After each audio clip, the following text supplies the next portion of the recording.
This year, I got a total of 7 games physically, and like last year, I thought, why not rank them all? I don't have much else to say, as I'm not good with intros, so let's just jump into it.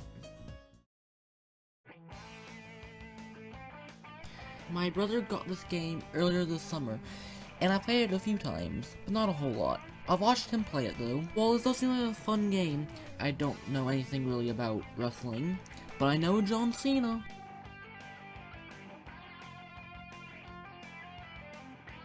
While it does seem cool, this is one game I don't play or see myself playing too often. Got this game over the summer for around $35 to $40 on eBay, which is kinda sad because the Wii won't hardly read it, or any other GameCube game really. But onto the game itself, it's the second 3D Mario game, and for being the second, it's pretty alright. You get a new tool called Flood, built by Professor Egad, and it gives you a whole new moveset to play with. They removed the long jump, but added the dive mode, which makes you move faster than Sonic in most games, such as Lost World. Who would have thought that's possible? As with most early 3D games, the camera on this one's not great. At some points, it's even worse than Mario 64's camera.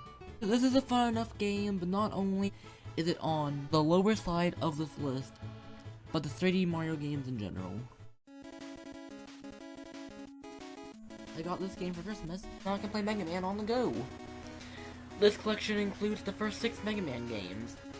Now, I've really only played and beaten the second game, but I do plan on playing all 11 games next year, 1 per month, so I'll get around to playing the others. But this collection does actually include way more than just the 6 NES games. It also includes a whole lot of art, and little things about all the Robot Masters, enemies, and even Dr. Wily's machines. It also includes remix courses, which seem to mix different levels from that game together, which seems pretty cool. You can also just fight any Robot Master you want. Plus, it has a music player, automatic win.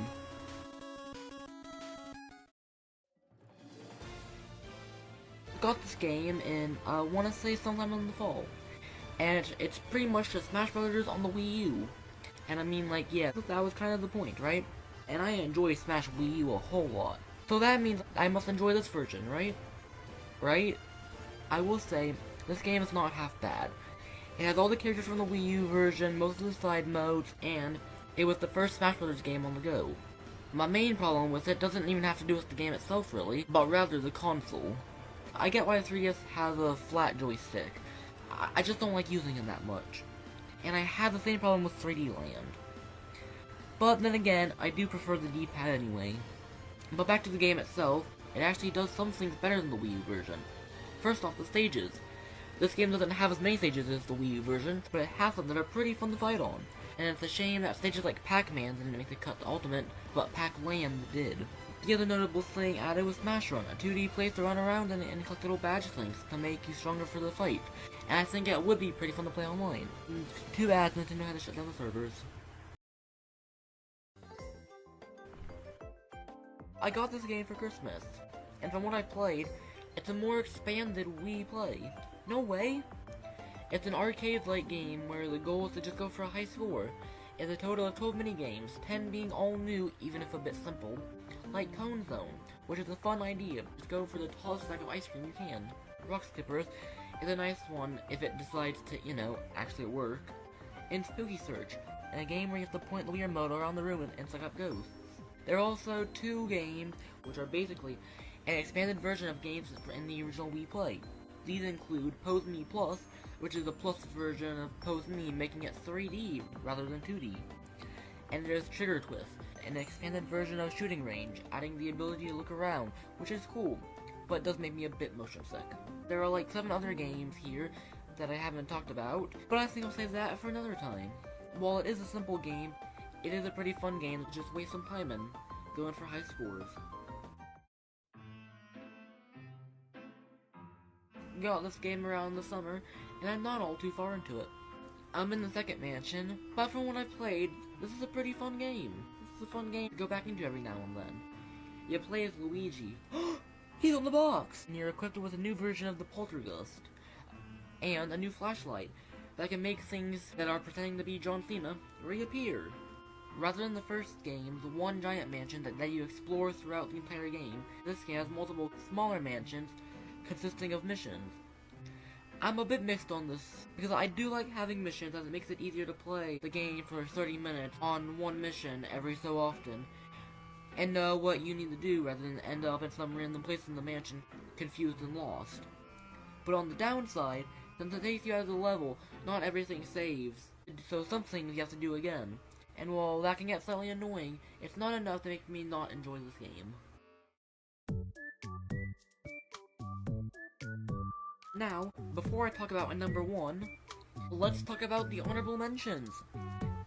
These are games that I don't think should count on the main list, whether it's because I haven't played it, the game doesn't work, or it's not a physical game. But, I still want to talk about them. So starting off, got this game from a garage sale, but sadly it doesn't seem to work. Got this game from a flea market back in January for around $7 to $8, but I never got around to playing it, and I don't know where it is. Got this game for Christmas, and I'm planning on playing it soon, just want to finish 64 first. Got this game during the Mario Day sale for around $30, and it's a pretty good game. And you know, it's Mario Kart. I debated on whether or not it should count towards the main list, because I've already had this game before. It's sort of like the Nintendo Land thing that happened last year, except I only have one copy. But anyway, I got to play Wave 6 for the first time, and hey, that was pretty cool. This is my most played game of the year, given the time is really high, but a lot of that was from leaving it on overnight on accident. But still, this is a fun game. You can download or build your own bots and just have them fight each other. If your computer can handle it, this game is really worth getting. And it's even free! Well, with that done, I think it's time to go back to the main list for the number 1 spot. This is the one game on the main list that I'm not fully sure whether or not I should have counted. And while yes, we have the game, the physical copies on Xbox, we played the game on PS4. We found the physical copy over the summer at a thrift store kind of place, and got it on PS4 during a sale. Anyway, this game is just fun. I've spent hours playing this game with my family, which is probably why it's so high on the list. I don't know much about skating, but it's really fun just playing the game, watching the numbers go up and getting a higher and higher score the more tricks you do in a single sequence. Whether it's jumping between grind rails, riding on walls, jumping on top of a school, or just watching my brother fail at going down the stairs every single time. I've really only spent time in the second game, but I've dabbled in the first game a bit. There's a lot of extra things to do, like make your own skate park, make your own skater, and a whole lot more. Plus it's fun not only going for a high score, but also to complete all the little challenges, and of course to unlock the next. This is the type of game where if I see it on, I'll play it, even if it's only for a round or two. And with that, I think that'll be it for not only the video, but for 2025. Thank you all for being here and watching throughout the past year. Yeah. Happy New Year. Thank you all for watching. I will hopefully see you all next time. Goodbye.